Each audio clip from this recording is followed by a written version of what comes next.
أعوذ بالله من الشيطان الرجيم بسم الله الرحمن الرحيم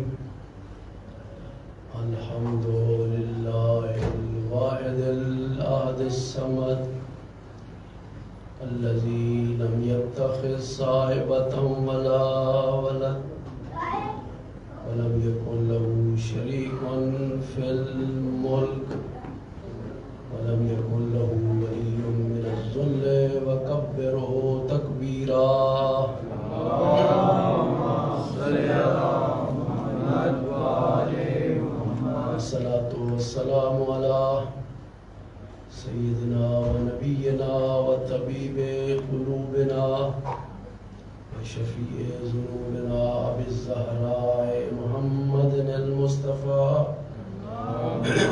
صل على محمد الذي كان داعيا إلى الله بإذنه وسراجا منيرا وعلى إترته الطاهرين الذين أذهب الله عنهم الرجس أهل البيت وطهرهم تطهيرا. اللهم صل على محمد وآل محمد. لا سيما إمامنا المنتظر والحجة ثاني عشر روحي وأرواح العالمين له الفداء. اللهم اشرح لي صدري ويسر لي أمري واحلل عقدة من لساني يفقهوا قولي واجعل لي من لدنك سلطانا نصيرا. اللهم صل على محمد وآل محمد.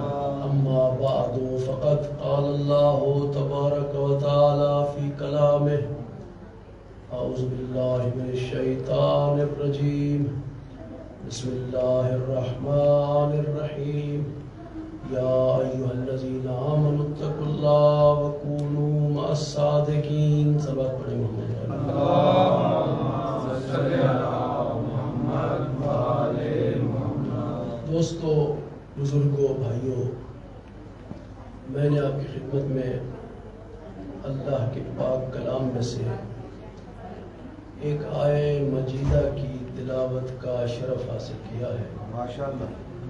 اس کے اندر خالق کائنات یہ ارشاد فرما رہا ہے: اے مومنو، اے صاحبان ایمان، اللہ کے احکامات کی نافرمانی کرنے سے ڈرو. اور اس کے بعد اللہ تبارک و تعالیٰ یہ ارشاد فرما رہا ہے: کونوا مع الصادقین، سچوں کے ساتھ ہو جاؤ. تو گزارش کی تھی کہ پوری کائنات میں محمد والے محمد کے علاوہ کوئی اور سچا ہو ہی نہیں سکتا. ماشاءاللہ ماشاءاللہ. جیسا کہ آپ کے علم میں ہے کہ ہماری گفتگو کا محور جو ہے وہ زیارت عاشورہ کی کچھ دعائیں ہیں. پہلے آپ کی خدمت میں وہ گزارش کر چکا ہوں، اور آج کی جو دعا ہے وہ ہر مومن کی آرزو ہے، ہر مومن کی تمنا ہے، ہر مومن کی خواہش ہے. دیکھیے، یہ وہ دعا ہے کہ جس کی خواہش ہر کوئی نہیں کر سکتا. کیوں؟ اس لیے کہ کچھ آرزویں ایسی ہوتی ہیں کہ جن آرزوؤں کے لیے کچھ تقاضے پورے کرنے پڑتے ہیں. تو جب تک وہ تقاضے پورے نہ ہوں تو انسان وہ آرزو ہی نہیں کر سکتا. مثال کے طور پر ایک شخص ہے کہ وہ کہتا ہے کہ مجھے فلاں ایک شہر کا بڑا ہی اچھا ہسپتال ہے، تو اس ہسپتال میں مجھے نوکری چاہیے، اور نوکری بھی ڈاکٹر کی چاہیے. کہ مجھے بعنوان ڈاکٹر وہاں پہ ہسپتال کی انتظامیہ رکھ لے، تو اب وہ جب وہاں جاتا ہے اور جا کے کہتا ہے کہ میں یہاں پہ نوکری کرنا چاہتا ہوں ڈاکٹر بن کر، تو اس سے کہیں گے کیا تو نے ڈاکٹری کے تقاضے بھی پورے کیے ہیں یا نہیں؟ تیرے پاس کوئی سند بھی ہے یا نہیں؟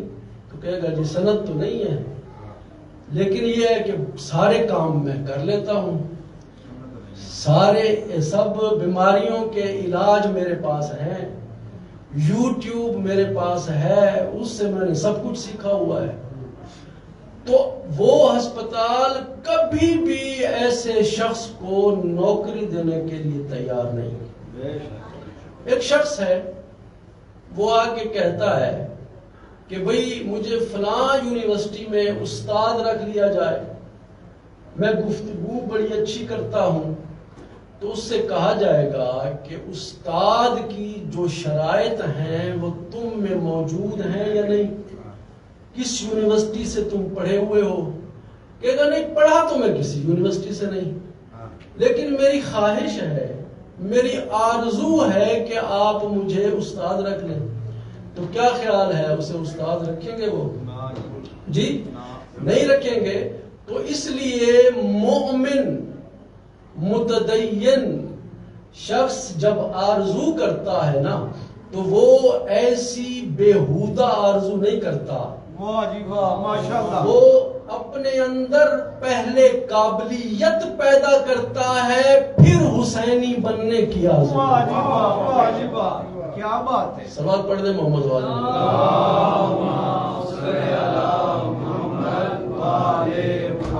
وہ کیا آرزو ہے جو زیارت عاشورہ کی دعا میں ہے؟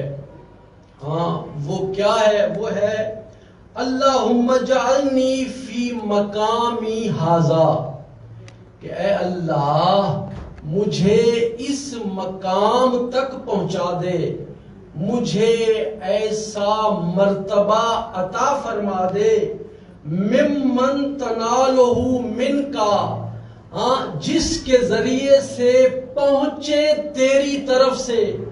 کیا چیزیں؟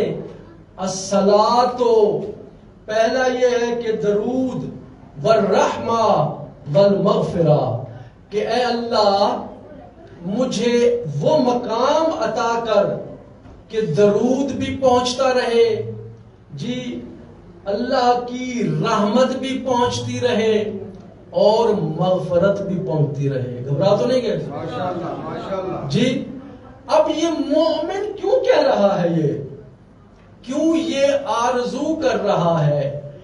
کس بات نے اسے اکسایا ہے کہ اتنی بڑی آرزو کرو؟ کون سی آرزو؟ کہ مجھ پر درود بھی ہو، رحمت بھی آئے اور مغفرت بھی ہو۔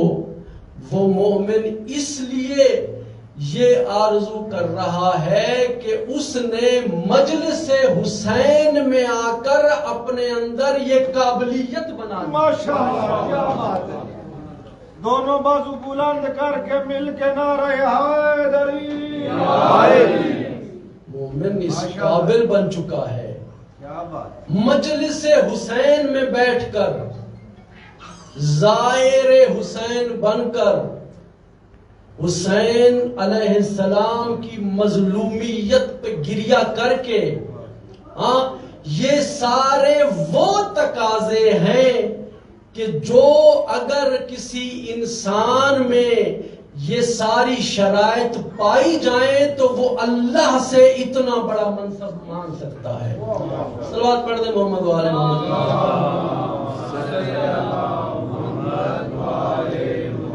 دیکھیے مولا امام جعفر صادق علیہ السلام سے پوچھا گیا،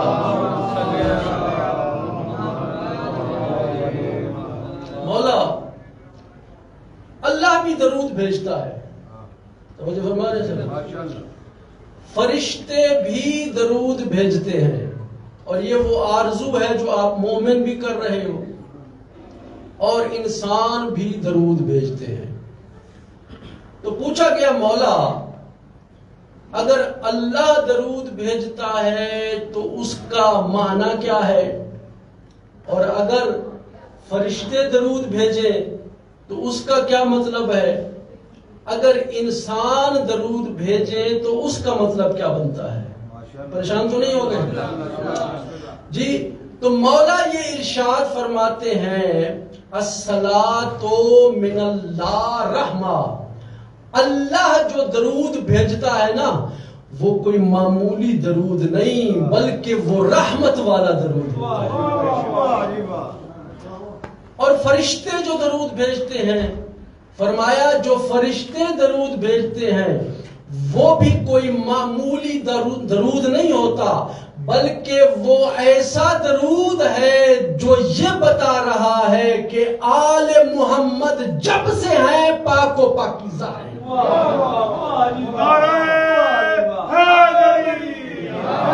محمد بلند کر صلوات۔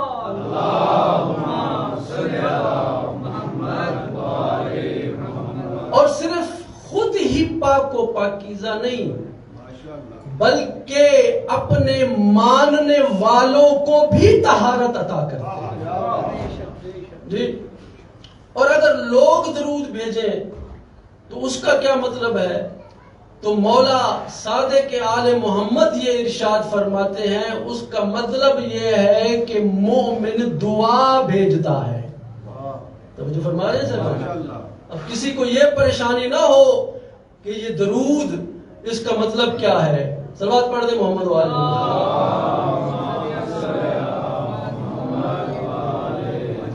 اور معصوم نے ہمیں طریقہ بتایا ہے کہ اپنی حاجات آپ نے کیسے طلب کرنی ہے۔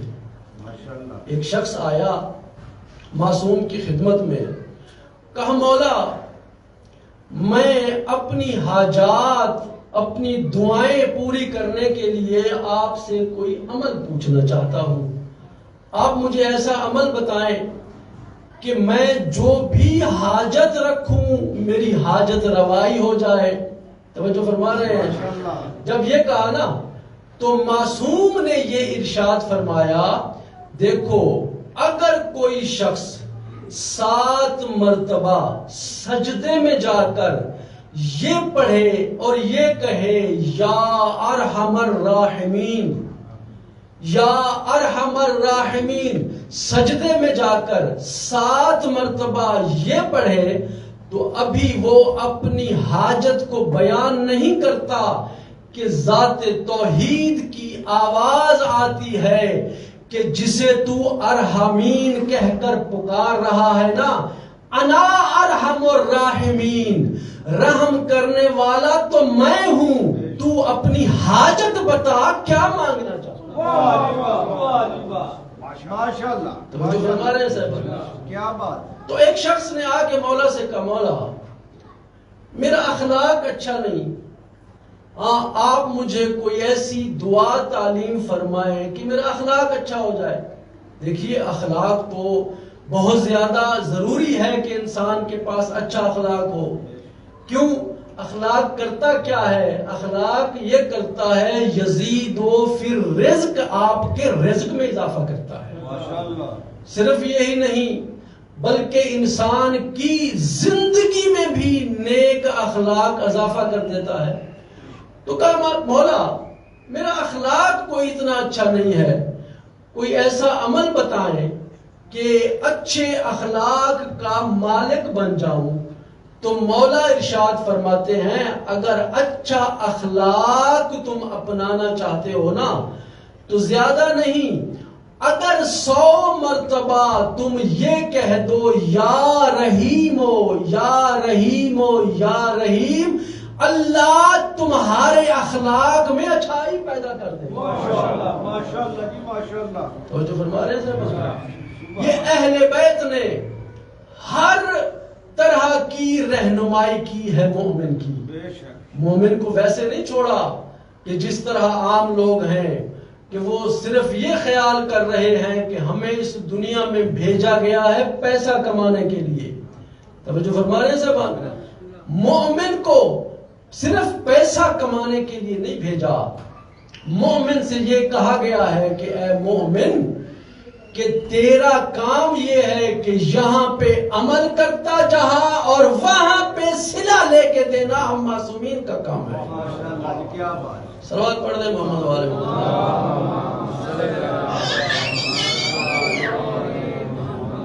تو کسی اور شخص نے آ کے معصوم سے کہا مولا یہ تو ٹھیک ہے آپ نے یہ بھی فرما دیا کہ یا ارحم الراحمین 7 مرتبہ کہنا ہے اور یہ بھی فرما دیا یا رحیم 100 مرتبہ کہنا ہے.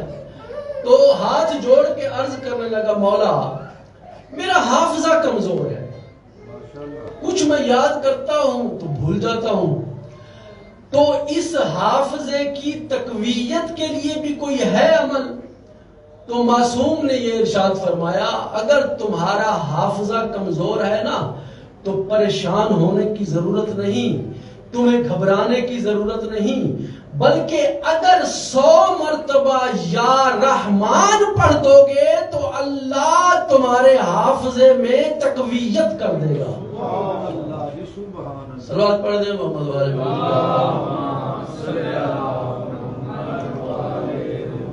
اور دیکھیے جو اہل بیت کی مجلس میں آتے ہیں نا انہیں پریشان ہونے کی ضرورت نہیں, انہیں گھبرانے کی ضرورت نہیں کہ بھئی پتہ نہیں قیامت کے دن ہمارا کیا بنے گا.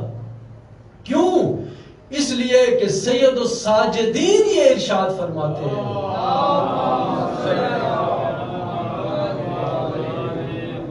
کہ جب تک اس کائنات میں 3 چیزیں موجود ہیں نا تو مومن کو پریشان نہیں ہونا چاہیے. کون سی چیزیں؟ تو مولا یہ ارشاد فرماتے ہیں کہ سب سے پہلے یہ ہے کہ جو شخص یہ کہہ سکتا ہے لا الہ الا اللہ اسے پریشان ہونے کی ضرورت نہیں. جی لا الہ الا اللہ پر اگر اعتماد کرتا ہے تو کبھی ہلاک نہیں ہوگا, قیامت کے دن اسے مرتبہ عطا ہوگا.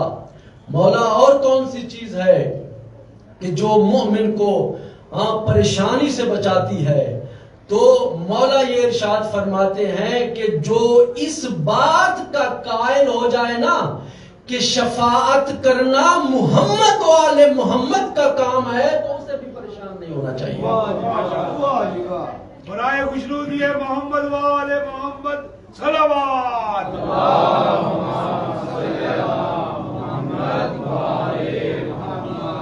اور تیسری چیز کون سی ہے جس کی جو مومن کو پریشانی سے بچاتی ہے؟ معصوم نے فرمایا اللہ کی رحمت کی وسعت, کہ اتنی زیادہ ہے اللہ کی رحمت, جب تک اللہ کی رحمت موجود ہے مومن کو پریشان نہیں ہونا چاہیے. صلوات پڑھ دیں محمد والے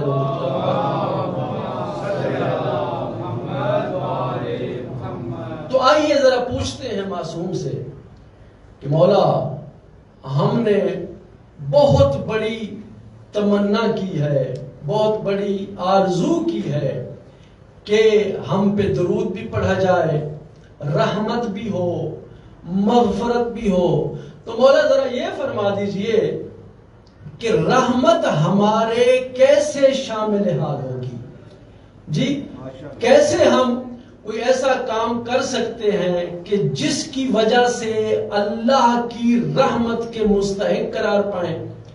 تو معصوم نے فرمایا پریشان نہیں ہونا, مومنو گھبرانا نہیں, تمہارا کام کیا ہے, تم نے کیا کرنا ہے؟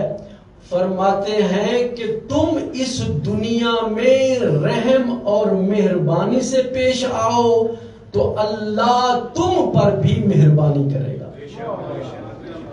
ہاں اپنے گھر میں رحم کرو, اپنے بچوں پر رحم کرو, اپنے دوست اور احباب جو ہیں ان سے مہربانی سے پیش آؤ, تو اس کا فائدہ کیا ہوگا؟ اس کا فائدہ یہ ہوگا کہ اللہ بھی تم پر رحم کرے گا, اللہ بھی مہربانی کرے گا. وہ مشہور معروف شعر بھی ہے, کرو مہربانی تم اہل زمین پر خدا مہربان ہوگا عرش بری پر. توجہ فرما رہے ہیں صاحب. تو فرمایا زیادہ کچھ کرنے کی ضرورت نہیں، صرف مہربانی سے پیش آؤ، مہربان بن جاؤ، رحم کرو.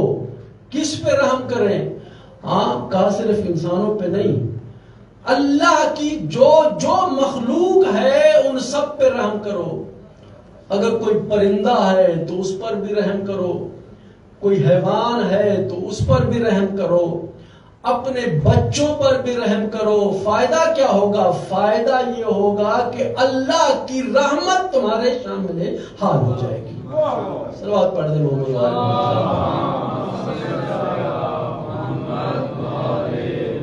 اور حضور کی سرور انبیاء کی زندگی دیکھیے کہ جب بھی حسنین آتے ہیں نا تو حضور ان کا بوسہ لیتے ہیں. جی، کبھی ماتھا چوم رہے ہیں، کبھی سر چوم رہے ہیں. کیوں؟ اس لیے کہ ہمیں بتا رہے ہیں کہ آپ بھی اسی طرح رحم کیا کرو تاکہ آپ پر رحم ہو. ایک شخص ہے آبس نام کا، مولا سے کہتا ہے حضور میرے 10 بچے ہیں اور آج تک میں نے اپنے کسی بچے کا بوسہ نہیں لیا. تو حضور نے ارشاد فرمایا یہ کوئی قابل فخر بات نہیں، اس لیے کہ من لا یرحم لا یرحم، جو یہاں پر مہربانی سے پیش نہیں آتا نا تو وہاں پر بھی اس سے مہربانی نہیں ہوگی. توجہ فرما رہے ہیں؟ اس کے ساتھ کوئی مہربانی سے پیش نہیں آئے گا. جناب موسیٰ، تاریخ بھری پڑی ہے کہ رحم جو ہے نا کن کن پر ہو سکتا ہے. ذات احدیت نے، پروردگار عالم نے جناب موسیٰ سے فرمایا ہے موسیٰ تو جانتا ہے کہ تمہیں نبوت کیوں ملی، تو نبی اللہ کیوں بنا، تمہیں کیوں نبی بنایا گیا؟ تو جناب موسیٰ عرض کرتے ہیں پروردگار تو ہی فرما دے کہ مجھے نبی کیوں بنایا اور نبوت کیوں ملی. تو ذات توحید کی آواز آئی ہے موسیٰ ایک مرتبہ تو بکریوں کا ایک ریوڑ چرا رہا تھا، بھیڑ بکریاں چرا رہا تھا. اس ریوڑ سے ایک بھیڑ کا بچہ جدا ہو گیا اور وہ دوڑ رہا ہے، اور صرف خود نہیں دوڑ رہا اے موسیٰ، وہ تمہیں بھی دوڑا رہا تھا اس کے پیچھے پیچھے جناب موسیٰ. اب جب تھکاوٹ حد سے زیادہ بڑھ گئی اور وہ بھیڑ کا بچہ بھی تھک گیا تو جناب موسیٰ نے اس کو پکڑ لیا. اگر کوئی عام دنیا کا شخص ہوتا اور نہیں تو اس کو ایک ہلکا سا تھپڑ ہی مار دیتا، بڑا تم نے مجھے دوڑایا ہے. لیکن جناب موسیٰ نے شفقت کا ہاتھ اس کے سر پہ پھیرا اور کہتے ہیں اے بھیڑ کے بچے، میں اس لیے نہیں تیرے پیچھے دوڑا کہ میں کوئی بہت زیادہ ضرورت ہے تیری. فرمایا میں اس لیے تیرے پیچھے دوڑا ہوں کہ تمہیں کوئی جنگل کا بھیڑیا نہ کھا جائے. ہاں، اس محبت اور رحمت کی وجہ سے میں تیرے پیچھے دوڑا ہوں. تو اس وقت اللہ تبارک و تعالیٰ نے یہ ارشاد فرمایا ہے موسیٰ تیری یہ ادا ہمیں اتنی پسند آئی کہ ہم نے تمہیں نبوت عطا. صلوات پڑھ دے محمد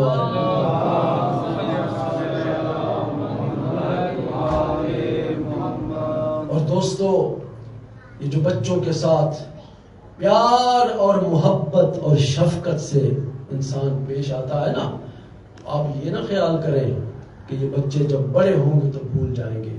نہیں، پیغمبر اسلام ایک جگہ سے گزر رہے ہیں تو دیکھا عبداللہ بیٹھے ہوئے ہیں اور مٹی کے کچھ کھلونے بنا رہے تھے. تو اتنی بڑی عظیم شخصیت جو اسلام کا راہبر ہے، رہنما ہے، یہ دنیاوی شہنشاہ تو ان کے مقابلے میں کچھ بھی نہیں. ہاں، نبی اس بچے کے پاس گئے اور جا کے اس کے سر پہ شفقت کا ہاتھ پھیرا. ہاں، شفقت کا ہاتھ پھیرا اور پوچھا کیا کر رہے ہو؟ کہا آقا یہ مٹی کے میں کھلونے بنا رہا ہوں. کیا کرو گے ان کھلونوں کا؟ کہا میں یہ دوسرے بچوں کو بیچوں گا تو اس سے جو پیسے ملیں گے ان سے کھجوریں خرید کر میں کاروبار کروں گا. دیکھیے جو کاروباری لوگ ہوتے ہیں نا وہ بچپن سے ہی کاروباری ہوتے ہیں. تو پیغمبر نے جب یہ سنا تو پیغمبر نے دعا دی اور دعا دے کے کہا اے عبداللہ اللہ تجھے کاروبار میں کامیابی عطا کرے. یہ مختصر سی ملاقات تھی. تو جناب عبداللہ یہ کہتے ہیں کہ جب سے مجھے پیغمبر اسلام نے دعا دی تھی اور میرے سر پہ شفقت کا ہاتھ پھیرا تھا، آج میں بوڑھا ہو گیا ہوں لیکن اس شفقت کا احساس میں آج بھی کر رہا ہوں. اور اللہ نے اتنی برکت دی کاروبار میں، اتنی برکت دی کہ بڑے بڑے رؤساء کی یہ خواہش تھی کہ ہم اس جناب عبداللہ کے کاروبار میں اپنا حصہ ڈالیں. کیوں؟ اس لیے کہ اسے پیغمبر کی دعا ملی ہے. جو فرما رہے ہیں جناب، تو یہ شفقت، یہ محبت سے پیش آنا یہ کوئی معمولی بات نہیں. ٹھیک ہے آقا، ہم جو ہے نا کوشش کریں گے، شفقت سے پیش آئیں گے دوسروں سے. کوئی اور نشانی، کوئی اور ایسی علامت کہ جسے ہم اپنا لیں اور اللہ کی رحمت ہمارے شامل حال ہو جائے. معصوم فرماتے ہیں ہاں، اور علامت یہ ہے کہ تم نماز باقاعدگی سے پڑھنا شروع کر دو. کیوں؟ اس لیے کہ معصوم فرماتے ہیں کہ نماز کی ہیں 3 قسمیں. گھبرا تو نہیں گئے صاحب؟ کتنی قسمیں؟ 3. ایک ہے رضوان والی نماز. وہ کیا ہے؟ فرماتے ہیں نماز رضوان وہ ہے کہ جب کوئی شخص یہ نماز ادا کرتا ہے نا اول وقت میں، تو اس کا فائدہ کیا ہوتا ہے؟ اس کا فائدہ یہ ہوتا ہے کہ اس نماز کے علاوہ اللہ تبارک و تعالی اسے بے تحاشا انعام بھی عطا کرتا ہے. ماشاءاللہ جی. اور ایک نماز وہ ہے نماز عفو. نماز عفو کیا ہے؟ فرمایا نماز عفو یہ ہے کہ اول وقت میں تو نہیں، وسط وقت میں آپ نے پڑھ لی، وقت کے اندر رہتے رہتے پڑھ لی. تو معصوم فرماتے ہیں اس نماز کا فائدہ یہ ہے کہ تمہیں جو ثواب ہے وہ مل جائے گا، لیکن انعام کے لیے جو تو ہے نا امیدوار نہ رہنا. اور آخری نماز کون سی ہے؟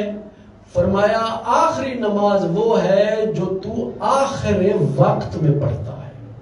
فرمایا وہ نماز تھوڑا سا بس تمہیں ثواب ملے گا، جو تم پر واجب تھا وہ ادا ہو جائے گا، لیکن کسی انعام کی اور پورے ثواب کی توقع نہ رکھنا. صلوات پڑھ دیں محمد والے.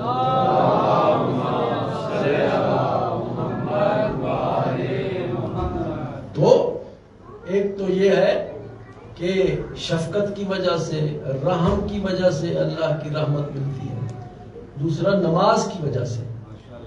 پیغمبر گرامی اسلام یہ ارشاد فرماتے ہیں کہ جیسے انسان کو بھوک اور پیاس لگتی ہے نا، اور وہ اپنی بھوک اور پیاس مٹانے کے لیے کھانا کھاتا ہے، پانی پیتا ہے، اور اس کھانا کھانے سے اس کی بھوک مٹ جاتی ہے اور پانی کے پینے سے پیاس مٹ جاتی ہے، تو پیغمبر کہتے ہیں یہ مجھے بھوک اور پیاس جو لگتی ہے وہ عبادت کی ہے. توجہ فرما رہے ہیں زبان. اور فرمایا عام جو بھوک اور پیاس ہے اس میں اور اس میں کیا فرق ہے؟ فرمایا ان دونوں میں فرق یہ ہے کہ جب کوئی بھوکا انسان کھانا کھا لے اس کی بھوک مٹ جاتی ہے، پیاسا پانی پی لے اس کی پیاس مٹ جاتی ہے، لیکن میں جتنی نماز پڑھتا جاؤں میری طلب بڑھتی جاتی ہے. صلوات پڑھ دیں محمد والے.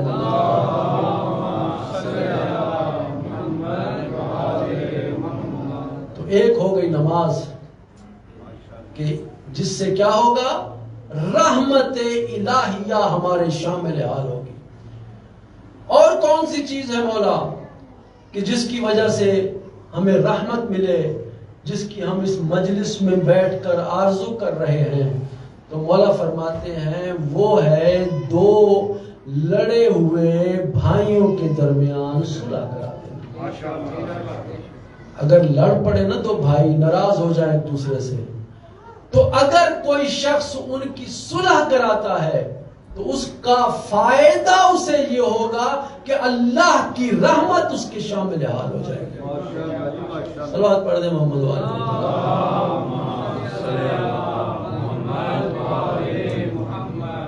بڑا عظیم، بڑا لجپال گھرانہ ہے جسے ہم نے مانا۔ کائنات عالم میں اس سے بڑھ کر کوئی عظیم گھر آپ کو نہیں ملے گا، جنہوں نے اتنی بڑی قربانیاں دیں۔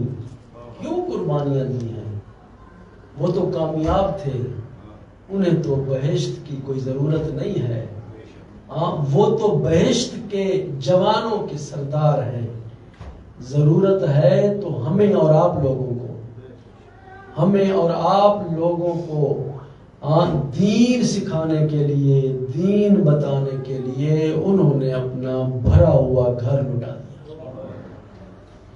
کیسے کیسے جوان تھے، کیسے کیسے بچے تھے، کیسے کیسے ضعیف تھے، جنہوں نے کربلا میں آ کے قربانی دی ہے۔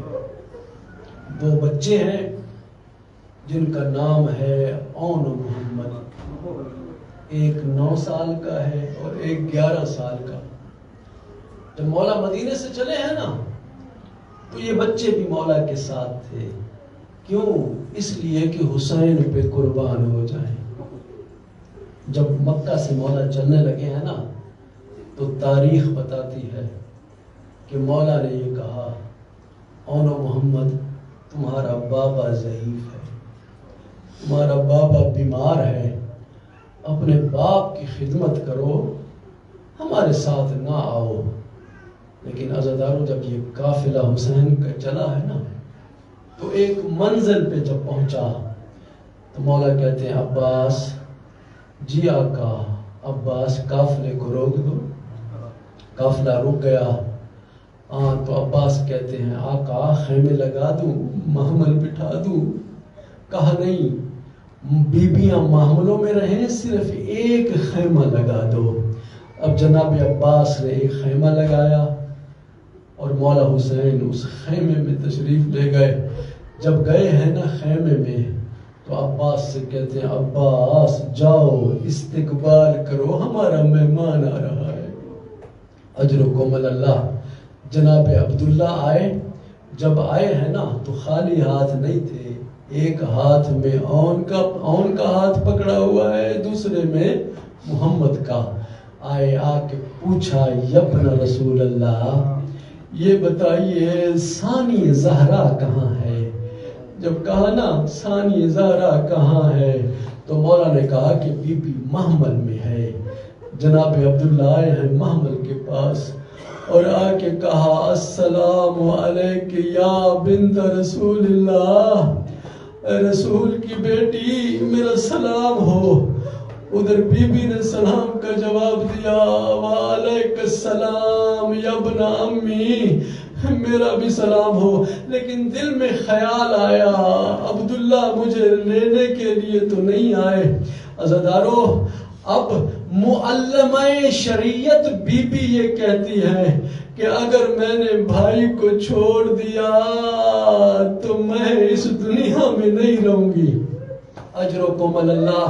جناب عبداللہ کہتے ہیں بی بی سفر بڑا مشکل ہے اور نانا کی شریعت بھی ہے کہ مشکل سفر ہو تو صدقہ ساتھ لے کے جاتے ہیں۔ بی بی یہ اون و محمد میں صدقہ لے کے آیا ہوں، جب آقا حسین پہ مشکل بن جائے ایک کو میری طرف سے حسین پہ قربان کر دینا، دوسرے کو اپنی طرف سے قربان کر دینا۔ اجرکم اللہ۔ عزادارو ضعیف باپ اپنے نوجوان بیٹوں کو صدقہ بنا کے لا رہا ہے. اجرکم اللہ. عزادارو اب جناب زینب کا حوصلہ دیکھو، جناب زینب کا صبر دیکھو. جب روز عاشور آنے لگا تھا، ابھی ایک رات باقی تھی، تو اب مولا نے جب اپنے اصحاب کا امتحان لیا ہے نا، اصحاب کے امتحان کے لیے مولا نے کیا کیا؟ مولا نے کہا کہ چراغ بجھا دو. جب چراغ بجھ گئے اور مولا وہاں سے اٹھے کہ دیکھوں سیدانیہ کیا کر رہی ہے. عزادارو مولا آئے ہیں بیبیوں کے خیام کی طرف.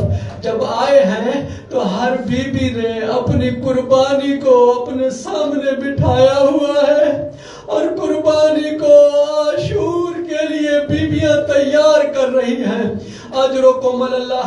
عزادارو اب مولا حسین آئے ہیں اس خیمے کے پاس جس خیمے کے فرش پر زینب کبریٰ اون و محمد کو لے کے بیٹھی ہوئی ہے. اجرکم اللہ. مولا آپ کو کوئی غم نہ دے سوائے غم اہل بیت کے. عزادارو یہ اون و محمد وہ جوان ہے کہ جن پر زینب نے گریہ نہیں کیا. عزادارو آج اگر گریہ کرو گے ان پر تو تمہیں زینب جزا دے گی. اجرکم اللہ. عزادارو اب بی بی بیٹوں کو سمجھا رہی ہے، حالات بتا رہی ہے اور کہہ رہی ہیں میرے بچوں، جب کل جانا نا میدان میں تو جا کے یہ نہ کہنا کہ ہم حیدر کرار کے نواسے ہیں، ہم جعفر طیار کے پوتے ہیں. میرے لال جب جانا میدان میں ارے ایسا جہاد کرنا کہ دشمن کی فوج خود یہ کہنے پہ مجبور ہو جائے کہ وہ حیدر کرار لڑ رہے ہیں، وہ جعفر طیار لڑ رہے ہیں. اجرکم اللہ. مولا آپ کو کوئی غم نہ دے سوائے غم اہل بیت کے. عزادارو اب جب سب شہید ہونے لگے تو بی بی کہتی ہے اون و محمد میرے لال تم ابھی تک ادھر بیٹھے ہوئے ہو. ارے سارے چلے گئے لیکن ایک وقت وہ آیا جب علی اکبر کی لاش واپس آئی تو بی بی کہتی ہے اون و محمد ارے اکبر آ گئے تم ابھی تک نہیں گئے. تو دونوں معصوم ہاتھ جوڑ کے کہتے ہیں اماں ہم کیا کریں، ہم جاتے ہیں، ماموں اجازت نہیں دیتے. اجرکم اللہ. عزادارو جب کانا اجازت نہیں دیتے تو ثانی زہرا نے کہا مولا میرے بچوں کو اجازت دے دیجئے. عزادارو جب اجازت ملی دونوں شہزادے میدان میں آئے. میدان میں آ کے جب انہوں نے داد شجاعت وصول کی تو عمر سعد کہتا ہے ارے انہیں معمولی نہ سمجھنا، ارے یہ معمولی بچے نہیں ہیں. جب یہ کہا تو اب چاروں طرف سے حملہ شروع ہوا. کوئی تلوار کا وار کر رہا ہے، کوئی نیزہ مار رہا ہے. عزادارو یہ وہ مظلوم بچے ہیں، ان کا جہاد ویسے تھا جیسے مولا عباس کا جہاد تھا کہ بغیر ہاتھوں کے لڑتے رہے. اجرکم اللہ. عزادارو جب یہ شہزادوں نے زین کو چھوڑا، زین کا چھوڑنا تھا، صدا دے کے کہتے ہیں مامو جان ہماری مدد کو آئیے. عزادارو مولا حسین بھی اٹھے، ادھر سے مولا عباس اٹھے. ایک کو جناب عباس نے اٹھایا، ایک کو مولا حسین نے اٹھایا. لے کے جب خیمہ میں آئے ارے جناب اون کی روح تو پرواز کر چکی تھی، ابھی محمد میں کچھ سانسیں باقی تھی. جب ان کی لاشیں لے کر خیمہ میں آئے ہیں تو آ کے حسین کہتے ہیں بہن زینب ایک مرتبہ انہیں گلے تو لگا لو. عزادارو جب زینب نے گلے لگایا تو موجود نہیں تھا. عزادارو جب محمد کو گلے سے لگایا تو محمد کے ہونٹ ہل رہے ہیں. جب غور سے دیکھا تو کیا دیکھا؟ ارے ان کٹے ہوئے لبوں سے آواز آ رہی ہے، اماں اب تو ہم پہ راضی ہو جاؤ.